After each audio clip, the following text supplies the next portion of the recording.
برطانیہ کا اور آج کی مجلس کے حوالے سے عزیزم راجہ گلستان اور عرفان کا اللہ رب العالمین نے اس انجمن کو یہ توفیق مرحمت فرمائی کہ برطانیہ کے مختلف شہروں میں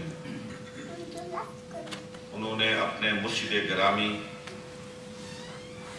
کہ اسم گرامی سے معنون ان کی مجالس ایصال ثواب منعقد کر کے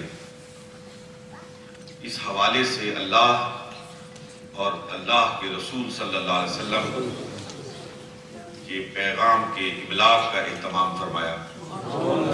اللہ رب العالمین ان کوششوں کو قبول و منظور فرمائے اور ہم سب کے لیے توشہ آخرت بنائے۔ حضرات محترم، ہماری مجالس کی ابتدا آغاز سید الرسل خاتم الانبیاء جناب محمد رسول اللہ صلی اللہ علیہ وآلہ وسلم کی تعریف و توصیف سے ہوتا ہے، اس لیے کہ جو ہمارا مقصد زیست ہے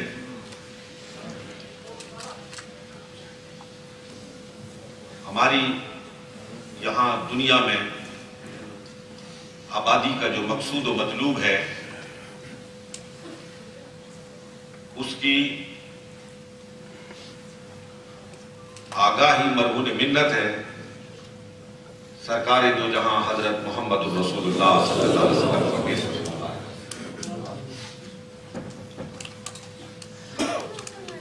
اس سے میری ہر کس کی مراد نہیں کہ کم و بیش مسند احمد بن حنبل کی روایت کے مطابق 1,24,000 پیغمبران اعظام، میں ان کی آمد کی نفی کر رہا ہوں یا نعوذ باللہ من ذالک ان کی شان میں کسی قسم کی کمی کا اظہار کر رہا ہوں؟ ہرگز نہیں۔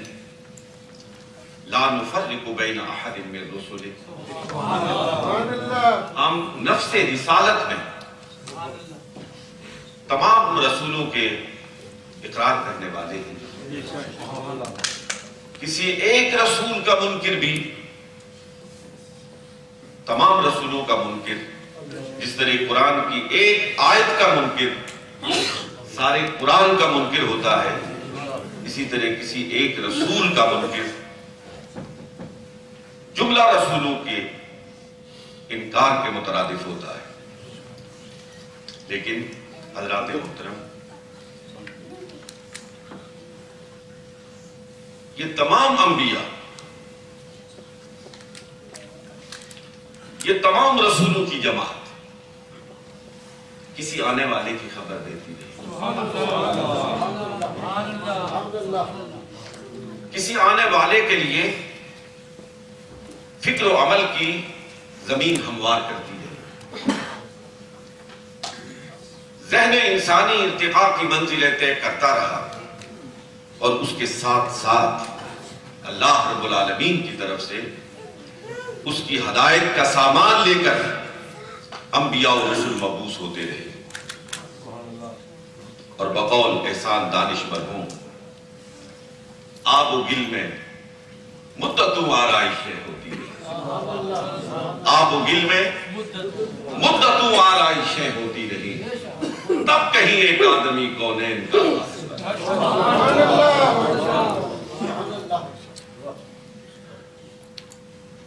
حضور علیہ السلام خلاصہ کائنات،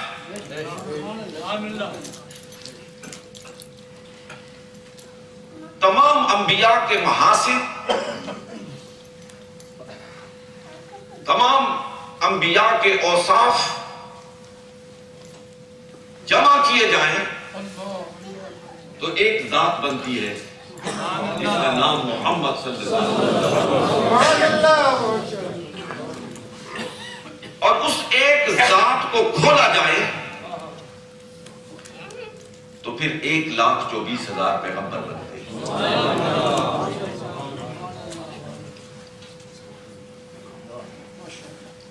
اسی کو شیخ سعدی رحمت اللہ تعالی علیہ نے فرمایا تھا کہ حسن یوسف دم عیسیٰ ید بیضاداری، حسن یوسف دم عیسیٰ ید بیضاداری، آج خوباں حمد آدم و تو تنہا۔ اور ابو علی کلندر کا ایک شعر نوکے زبان ہے، وہ سب آپ کی نظر کرتا ہوں، وہ کہتے ہیں کہ مصحف را برک برک دیدم، مصحف را برک برک دیدم، ایک صورت نہ مثل صورت ہے۔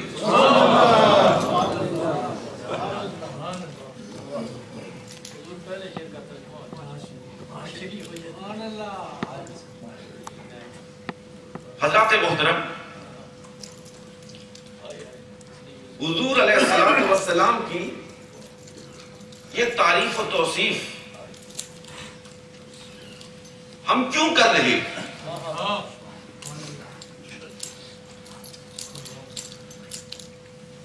آخر تعریف کرنے کا کوئی سبب ہوتا ہے،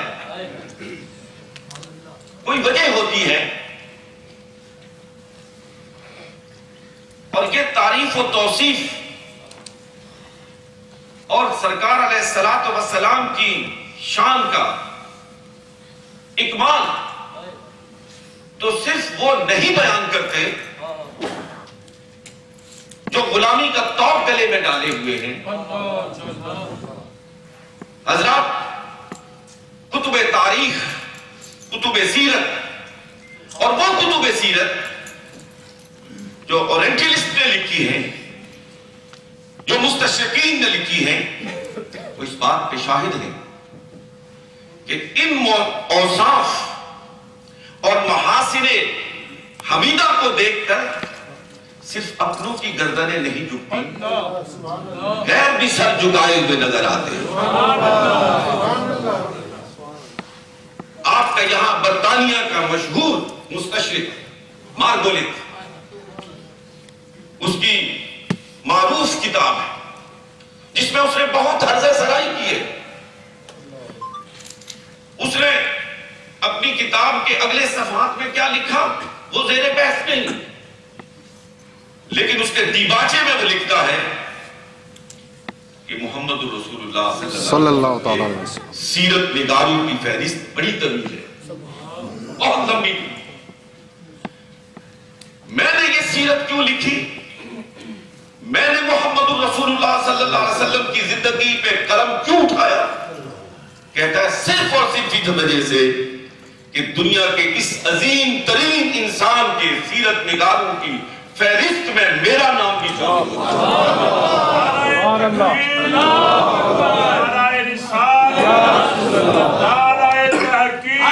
اسی لیے پنجابی کے مشہور شاعر ڈاکٹر فقیر محمد فقیر انہوں نے بڑی خوبصورت بات کہی، فرماتے ہیں میریاں حمداں نعتاں تو، میریاں حمداں نعتاں تو بہت اونچا مقام محمد دا، میریاں حمداں نعتاں تو بہت اونچا مقام محمد دا، میں اپنے شعر پیا سجانا ماں وچ لکھ لکھ نام محمد دا۔ سبحان اللہ۔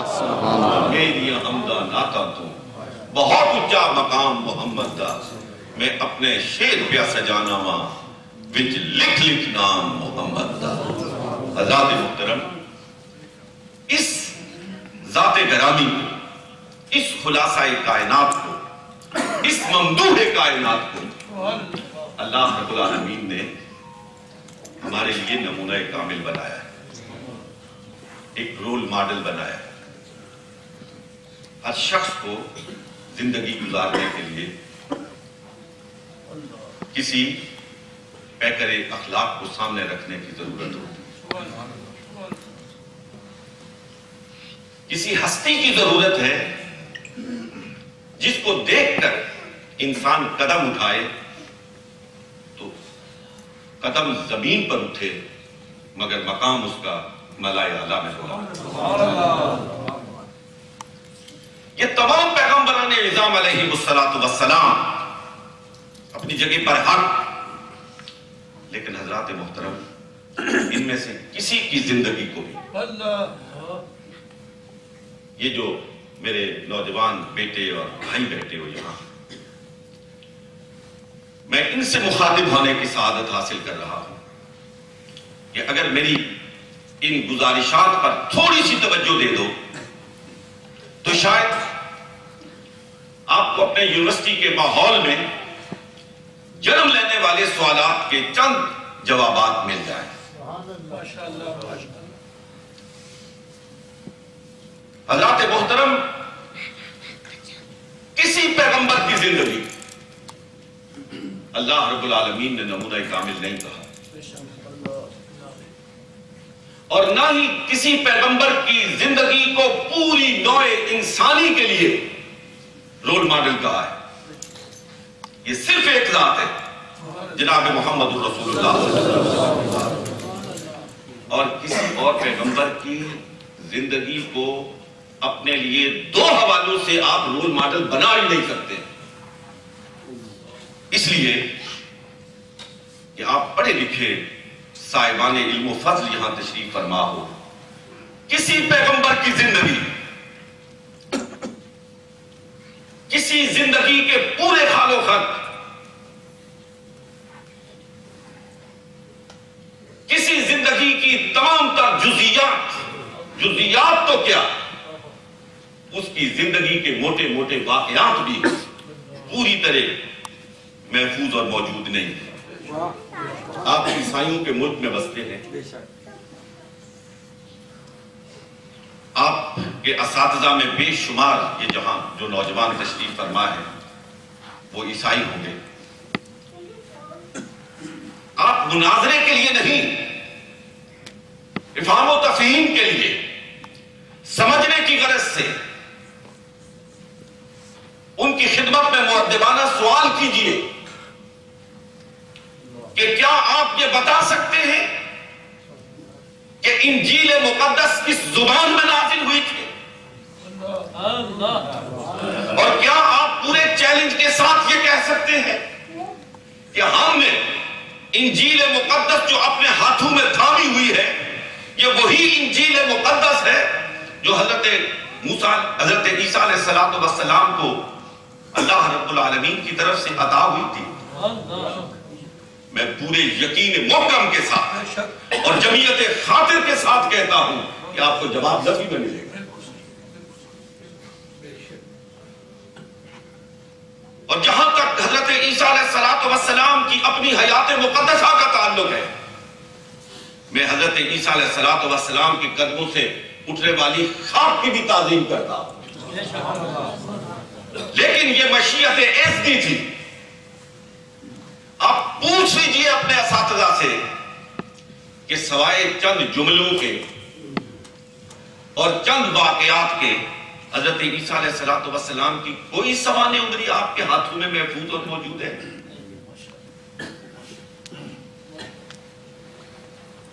اور اگر کوئی چند جملے موجود ہیں تو کیا ان کی کوئی عملی تعبیر اور تفسیر موجود ہے؟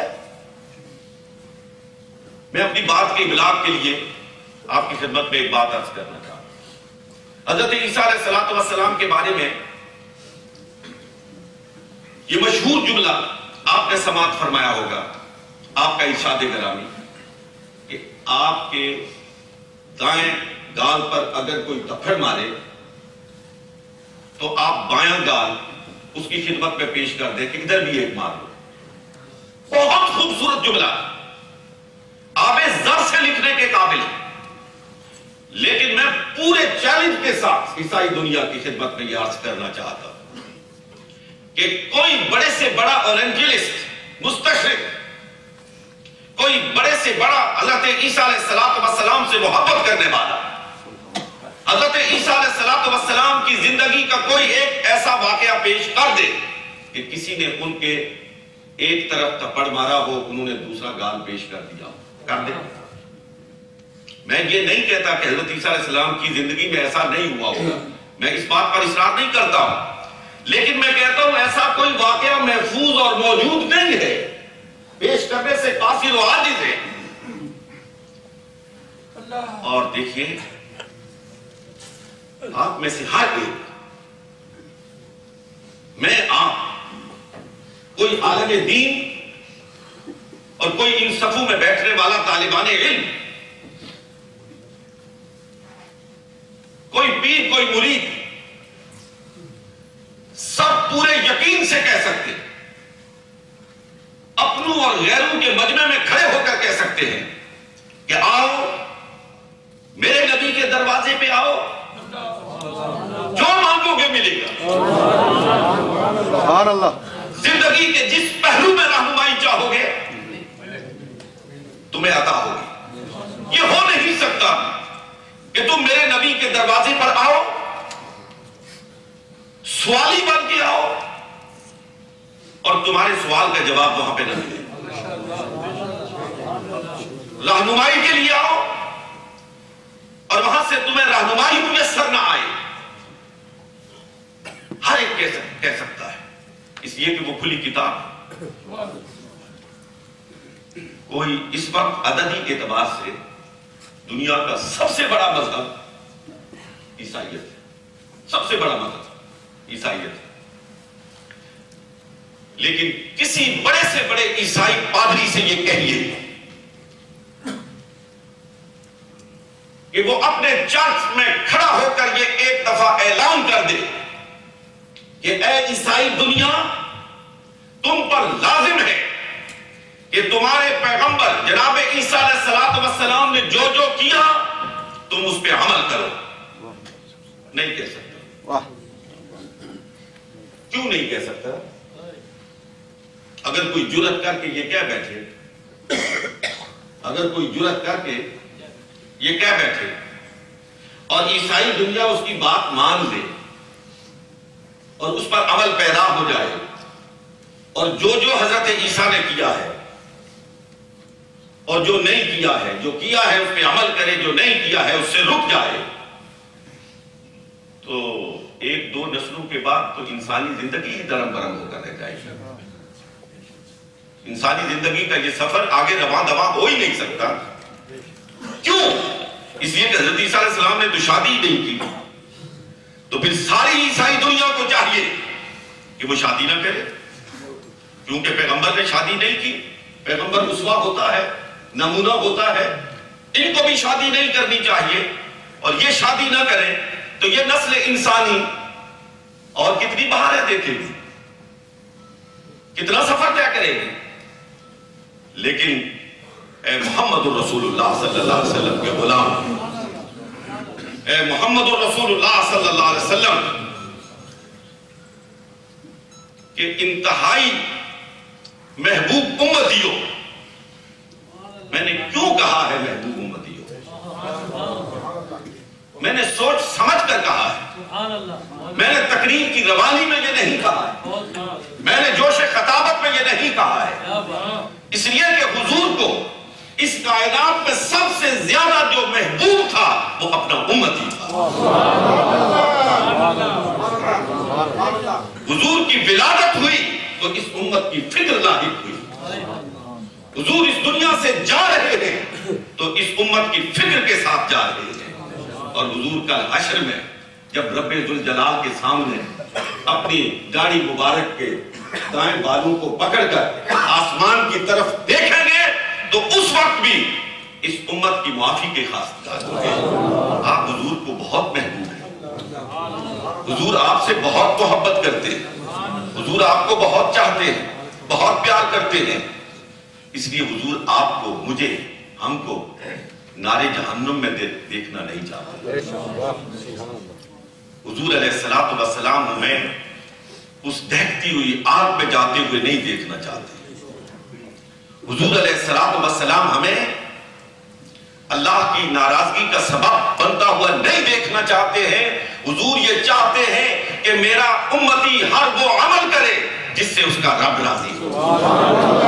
میرا امتی کسی اور کو دیکھ کر اپنی زندگی کا سفر طے نہ کرے، وہ زندگی کے جس بھی پہلو میں قدم اٹھائے وہ میرے قدم کو دیکھے، اور یقین کریں جہاں کہیں روشنی ہے، جہاں کہیں پھول کھلے ہیں، جہاں کہیں مہکار ہے، جہاں کہیں آپ کو پھولوں کی خوشبو، نیکیوں کی بہار نظر آتی ہے، یہ محمد الرسول اللہ صلی اللہ علیہ وسلم کی طرف فرمائی۔ نعرہ تکبیر، نعرہ رسالت، نعرہ تحقیق، نعرہ بیگار شریف۔ زمانہ ہو گیا، زمانہ ہو گیا گزرا تھا کوئی بد میں انجم سے، زمانہ ہو گیا گزرا تھا کوئی بد میں انجم سے، غبار راہ روشن ہے بشکل کہکشاں تک۔ یہ جو آپ کو، میں تو یہ ایمان رکھتا ہوں، اور اسی ایمان کے لیے آپ کی خدمت میں عرض گزار ہوں کہ مجھے تو یہ ستاروں کی جو روشنی ہے یہ نور مصطفیٰ سے مستعار لگتی ہے۔ میں تو یہ عقیدہ رکھتا ہوں کہ یہ سورج کی روشنی محمد الرسول اللہ صلی اللہ علیہ وآلہ وسلم کے نور کی مرہون منت ہے۔ ہمارے راولپنڈی کا ایک مشہور شاعر ہے توصیف تبسم ترجمہ صاحب، بڑا خوبصورت شعر کہہ گیا، بہت ہی خوبصورت شعر۔ وہ کہتا ہے اے روشنی مقام محمود، اے روشنی مقام محمود، سورج تیرے سائے میں کھڑا ہے۔ اگر سورج مقام محمود کے نیچے نہ کھڑا ہو تو پھر یہ سورج کی تپش اور سورج کی یہ روشنی ختم ہو کر رہ جائے، یہ سورج اس سے محروم ہو جائے۔ یہ ساری روشنیاں وہ ظاہر کی روشنی ہے یا باطن کی روشنی ہے، وہ یہ دنیا کی روشنی ہے، وہ برزخ کی روشنی ہے، وہ آخرت کی روشنی ہے، یہ سب روشنیاں گنبد خضرا سے اٹھتی ہیں۔ سبحان اللہ، سبحان اللہ۔ یہ سب روشنیاں محمد الرسول اللہ صلی اللہ علیہ وسلم کی جلوہ گری کا نتیجہ ہے۔ یہ بزرگان دین، یہ صوفیاء اعظام جن سے بے شمار وابستگان عقیدت اور محبت کے دریاؤں میں ہوتا تھا، جن کا نام آتے ہی ان سے وابستگان جھومنا شروع ہو جاتے ہیں۔ بغار شریف دور راولپنڈی سے پہاڑوں کے درمیان میں واقع ہے۔ آج تو وہاں سڑک جاتی ہے، آج تو وہاں جانے کے لیے سواری ملتی ہے۔ ایک وقت تھا، دور کی بات نہیں، میں اپنی زندگی کی بات کر رہا ہوں، کہ کہوٹہ سے 9-10 میل کا سفر لوگ وہاں پیادہ جاتے تھے۔ اور میں نے اپنے بزرگوں سے سنا کہ اس سے پہلے آنے والے پنڈی سے پیدل آیا کرتے تھے۔ کیوں؟ ان کے ساتھ کوئی رنگ کا رشتہ ہے، کوئی نسل کا رشتہ ہے، کوئی زبان کا رشتہ ہے۔ واللہ باللہ ثم اللہ، نہ رنگ کے لیے کوئی سفر کرتا ہے، نہ نسل کے لیے کوئی سفر کرتا ہے، نہ زبان اور وطن کی حمیت کسی کو سفر کرنے پر مجبور کرتی ہے۔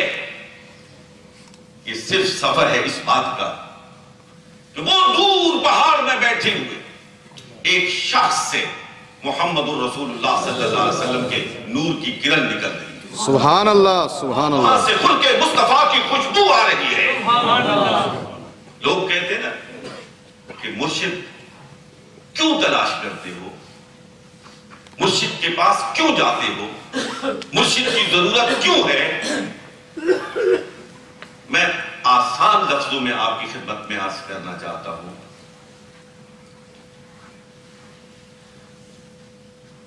حضرت سیدہ طیبہ طاہرہ عائشہ صدیقہ رضی اللہ تعالی عنہا ارشاد فرماتی ہے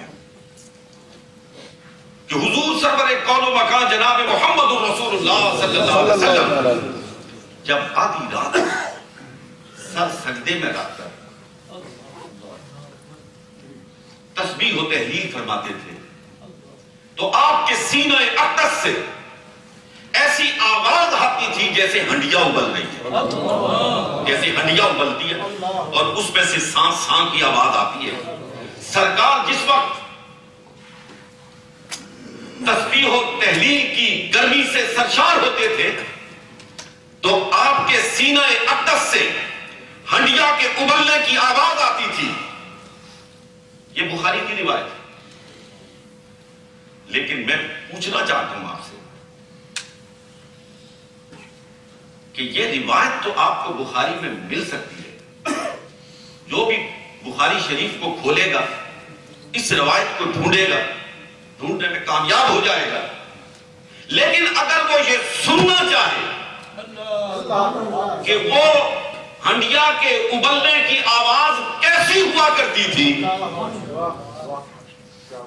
تو پھر بخاری کے اوراق پلٹنے سے وہ آواز سنائی نہیں دیتی، پھر کسی مرد درویش کے حجرے میں رات کے پچھلے پہر جانا پڑتا ہے، اور جب وہ سجدہ ریزی میں ہوتا ہے اور اس کے سینے سے ہنڈیا کے ابلنے کی آواز آ رہی ہوتی ہے تو اس وقت سن کے وہ جو کہتا ہے کہ جو سیدہ نے فرمایا تھا آج میرے کانوں نے وہ سنا۔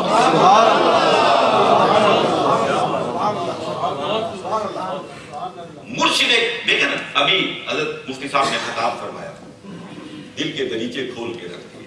اللہ رب العالمین آپ کے علم و فضل میں مزید اضافہ فرمائے۔ یہ وہ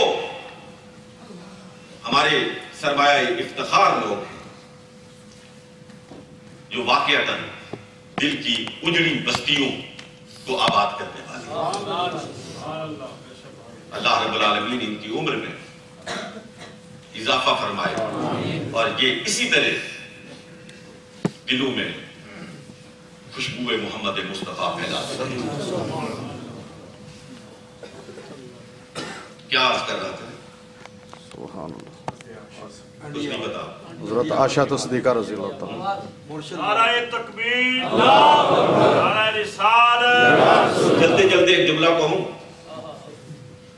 لوگ کہتے ہیں وہ بخاری شریف کا ذکر آیا تو جملہ میرے ذہن میں آیا اور میری طبیعت کھل رہی ہے.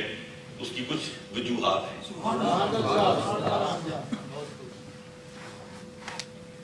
کہ یہ اپنے شیوخ کے ہاتھ کیوں چومتے ہو؟ یہ جن کے ساتھ محبت کرتے ہو ان کے ہاتھوں کو کیوں چومتے ہو؟ حضرات محترم، آپ بخاری شریف کے گدے کو چومتے ہیں، خوبصورت جلد کو چومتے ہیں، خوبصورت جلد کو چومتے ہیں، یا جس روشنائی سے بخاری لکھی گئی ہے اس روشنائی کو چومتے ہیں؟ کس چیز کو چومتے ہیں آپ؟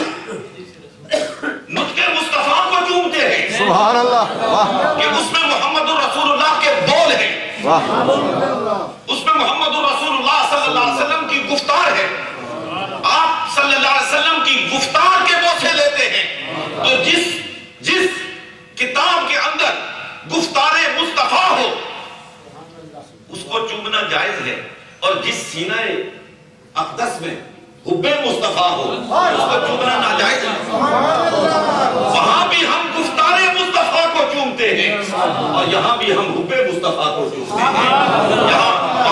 وہاں محمد الرسول اللہ صلی اللہ علیہ وسلم کے بول کو چومتے ہیں، یہاں محمد الرسول اللہ صلی اللہ علیہ وسلم کے عمل کو چومتے ہیں. نعرہ تکبیر، نعرہ رسالت، نعرہ حیدری، میدان اولیاء. صوفیہ کے ساتھ تعلق اور نسبت صرف اسی وجہ سے ہے کہ جو کتابوں میں ہم پڑھتے ہیں، جو درس رسالت محمد صلی اللہ علیہ وآلہ وسلم کتب صحاح میں ملتا ہے، اس کی عملی تفسیر ہمیں ان کے مقدس وجودوں میں ملتی ہے. توکل آپ نے بہت سنا ہے، توکل کرنی چاہیے. توکل کے معنی بھی سرکار نے بیان فرمایا. لیکن میں ایک بات آپ کے دسترخوان علم پہ رکھنا چاہتا ہوں. دیکھیے صوفی کیسے توکل کا مفہوم سمجھ جاتا ہے. ایک باعمل کے کردار سے توکل کے معنی کس طرح بات ہوتے ہیں. حضرت حسن بصری اور حضرت حبیب عجمی یہ معاصر تھے ایک زمانے کے، اور دونوں میں دوستی بھی بہت دوستی. ایک دن حضرت حسن بصری جا رہے تھے، دیکھا راستے میں حبیب اجمی کا کوٹ رکھا ہوا ہے، جنگل ہے، بالکل ایک ایسی جگہ ہے ویرانہ سا ہے، وہاں آپ کا کوٹ پڑا ہوا ہے. آپ نے کہا یہ حبیب اجمی کیسا آدمی، یہ کیسا آدمی، اس ویرانے میں یہاں رستے کے بیچ یہ کوٹ رکھ کے کہیں غائب ہو گیا، کوئی آئے گا اٹھا کے لے جائے گا. دوستی تھی، خیال آیا کہ یہ کوٹ چوری نہ ہو جائے، میں یہاں بیٹھتا ہوں، ابھی تھوڑی دیر بعد آ جائے گا، کہیں گیا ہوگا. وہاں کوٹ کے پاس بیٹھ گئے. تھوڑی سی دیر گزری تو حبیب اجمی تشریف لائے.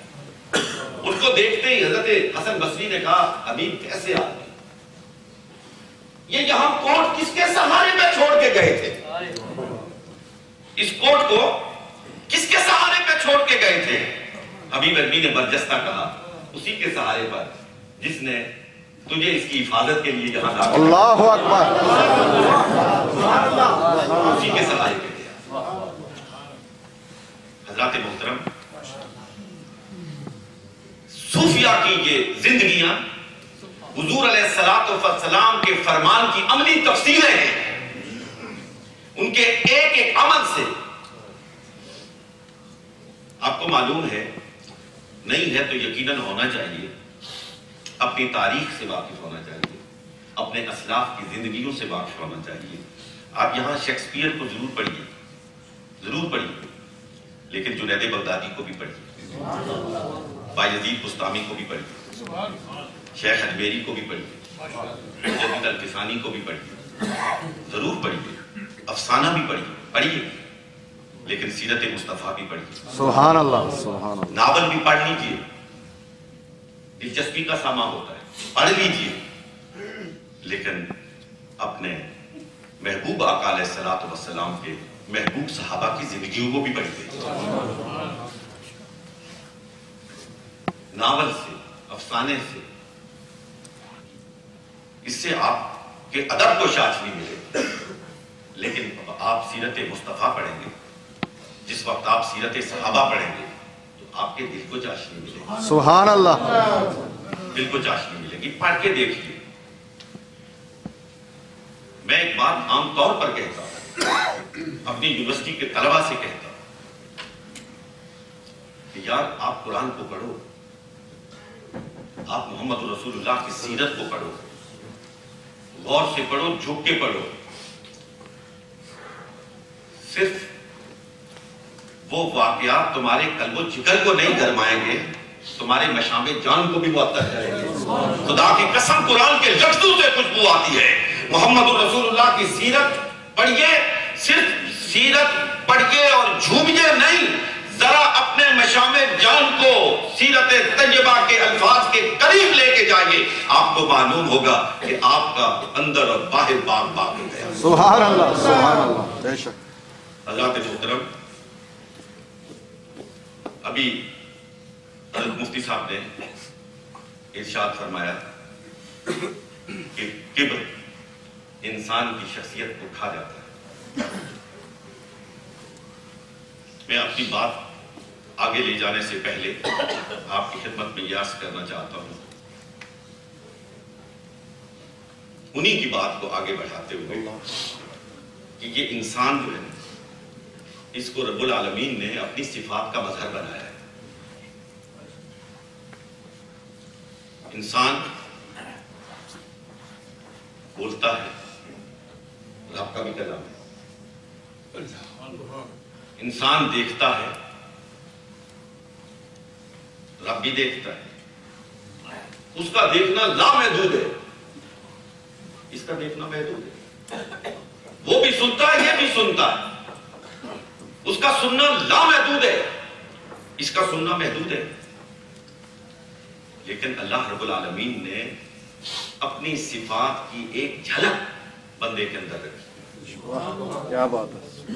لیکن یقین فرمائیے حضرات محترم، اپنی صفات میں سے ایک صفت صرف اور صرف اپنے لیے مختص فرمائیے،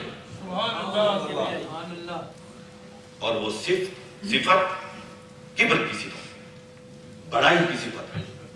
بڑائی صرف اس کے لائق. اور اس دنیا میں بڑے بڑے بدکار گزرے ہیں، بڑے بڑے سیاکار گزرے ہیں، اللہ نے ان کو نمونہ عبرت نہیں بنایا. بڑے بڑے گناہ کرنے والے، گناہوں کی دلدل میں پھنسے ہوئے لوگ اس دنیا میں گزرے ہیں. اللہ رب العالمین نے ان کو معاف فرمایا ہے، درگزر فرمایا ہے. لیکن جس کسی نے اس کی کبریائی میں قدم رکھنے کی کوشش کی ہے، اللہ رب العالمین نے اس کو ہمیشہ کے لیے نمونہ عبرت بنا. حضور سرور کون و مقام جناب محمد رسول اللہ صلی اللہ تعالیٰ علیہ وسلم، کائنات میں افضل ترین انسان کون ہو سکتا ہے.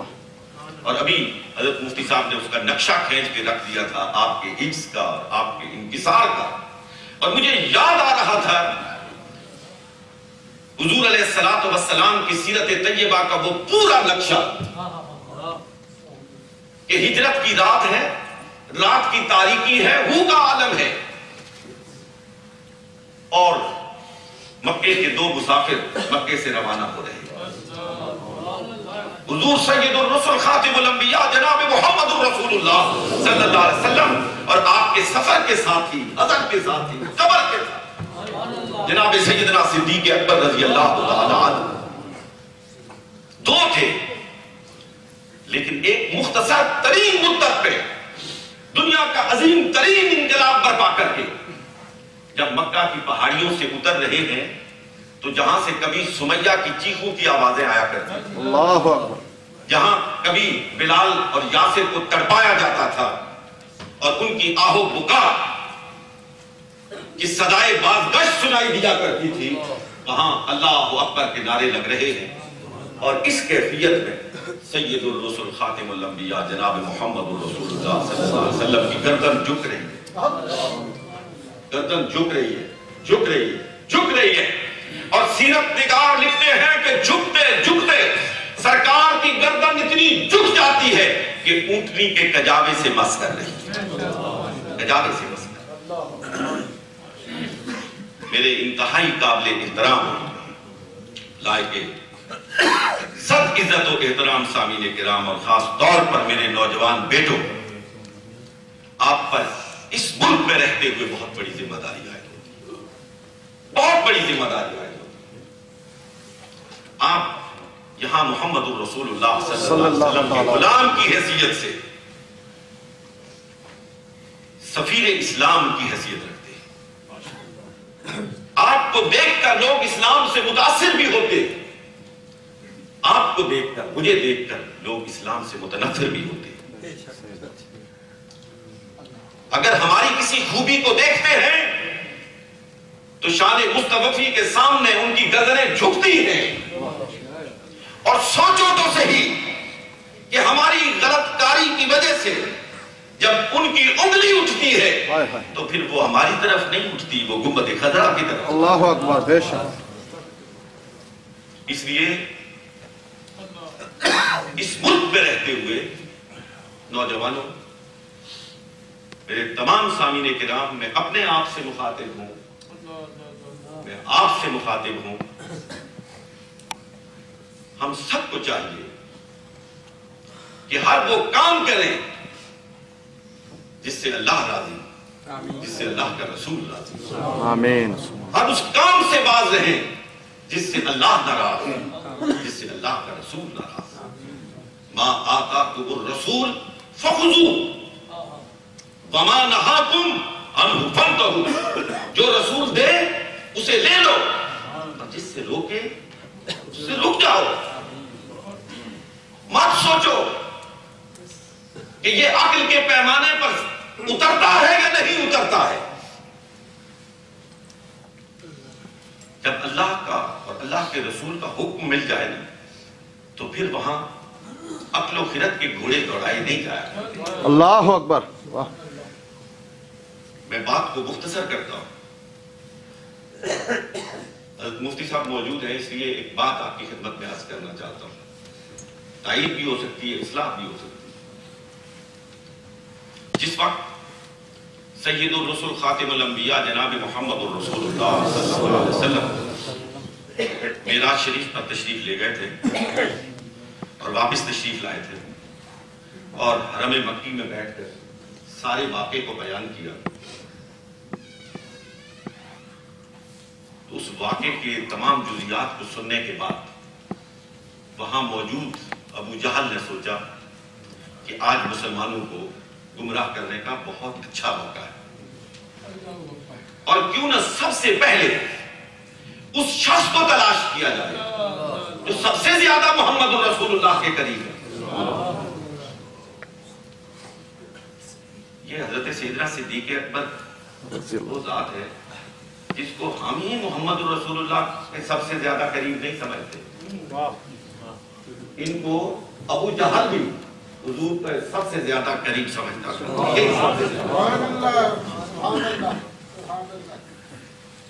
ان کو ڈھونڈنے کے لیے نکلا، گلی میں پا لیا اور پوچھا کہ اگر کوئی شخص یہ کہے کہ میں رات کے ایک مختصر ترین وقت میں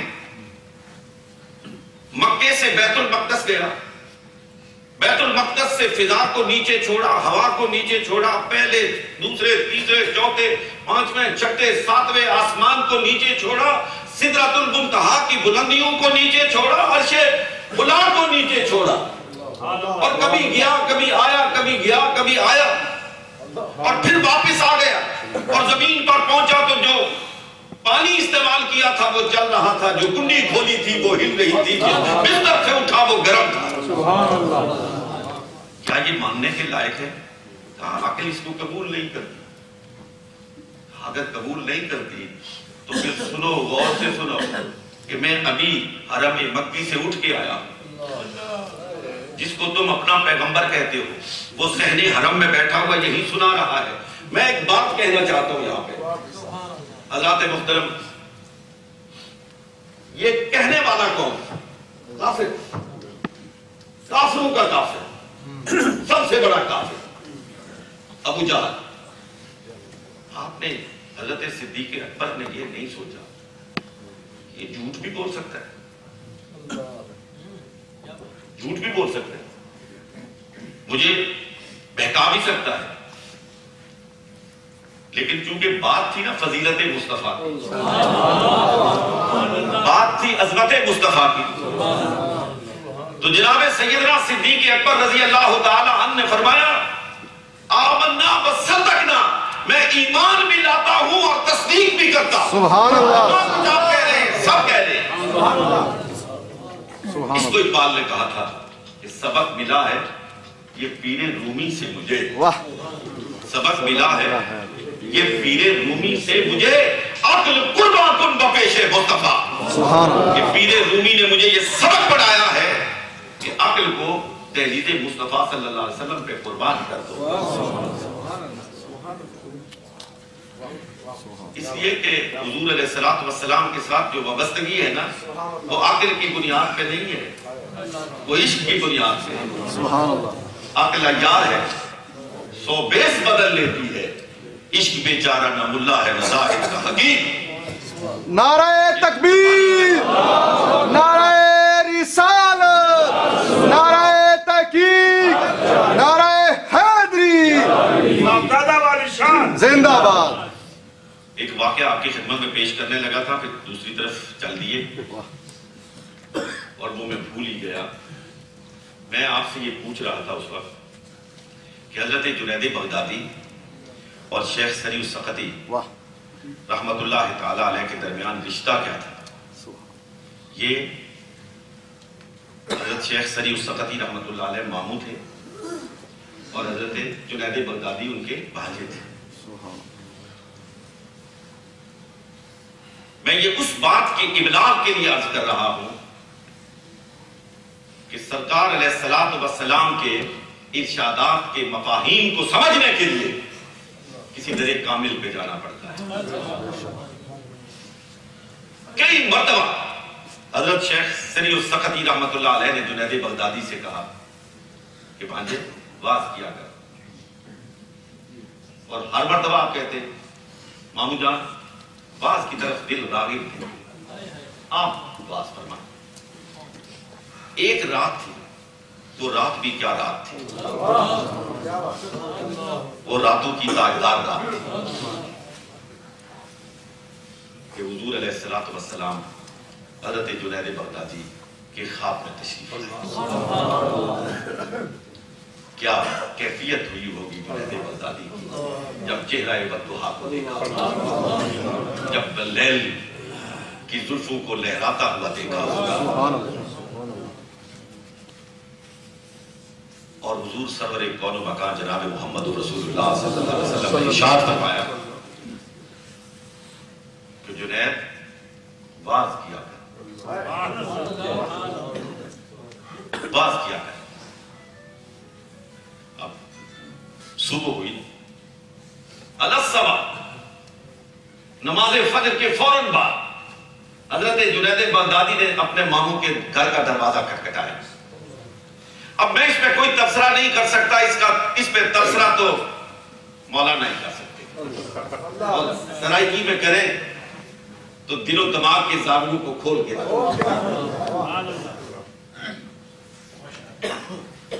اندر سے شیخ سری السقطی رحمت اللہ تعالی علیہ باہر نکلے. آپ کے ہونٹوں پہ مسکراہٹ تھی، مسکراہٹ تھی. وہاں خواب کا منظر ہے، یہاں ہونٹوں پہ مسکراہٹ ہے، چہرے پہ بشاشت ہے. پوچھا بھانجے کیسے آئے؟ عرض کیا ماموں آج جمعے کا واز کہنا چاہتا ہوں.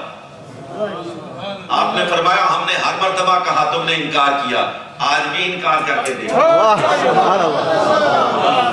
آج بھی انکار کر کے. بغداد شہر میں ڈھنڈورا مچ گیا، ایک غوغا بلند ہوا، شور برپا ہوا. آج جنید بغدادی درس دیں گے، مسجد میں ٹھٹ لگ گئے، ٹھٹ لگ گئے، دور تک ایک ازدحام ہے، ہجوم ہے۔ جب آپ نے خطبہ مکمل فرمایا نا تو سرے سے ایک شخص کھڑا ہوتا ہے جس نے جبہ پہنا ہوا ہے، سر پہ دستار رکھی ہوئی ہے، اور کہتا ہے کہ شیخ میں آپ سے ایک سوال کرنا چاہتا ہوں۔ کہا کرو سوال۔ کہا محمد رسول اللہ صلی اللہ علیہ وسلم نے ارشاد فرمایا اتقوا فراست المؤمن فإنه ينظر بنور اللہ، کہ مومن کی فراست سے، نظر سے بچو، وہ اللہ کے نور سے دیکھتا ہے۔ اس کا معنی کیا ہے؟ کیا معنی ہے؟ آپ نے فرمایا اس کا معنی اور مفہوم جاننا چاہتے ہو تو پھر نزدیک آؤ، نزدیک آؤ۔ نزدیک ہوا، فرمایا نہیں میرے قریب آؤ۔ جب قریب آیا تو فرمایا جبے کے بٹن کھول دو، جبے کے بٹن کھول دو۔ بٹن کھولے تو دیکھا نیچے زنار تھا، فرمایا اس زنار کو توڑ دو، تمہارے ایمان لانے کا وقت آ گیا ہے، ہاتھ آگے کرو، پڑھو اشہد ان لا الہ الا اللہ واشہد ان محمدن عبدہ ورسولہ۔ اور اس نے کلمہ پڑھا اور مومن ہو گیا۔ دم عارف نسیم صبح دم ہے، دم عارف نسیم صبح دم ہے، اسی سے مانیے دیشاب نم ہے۔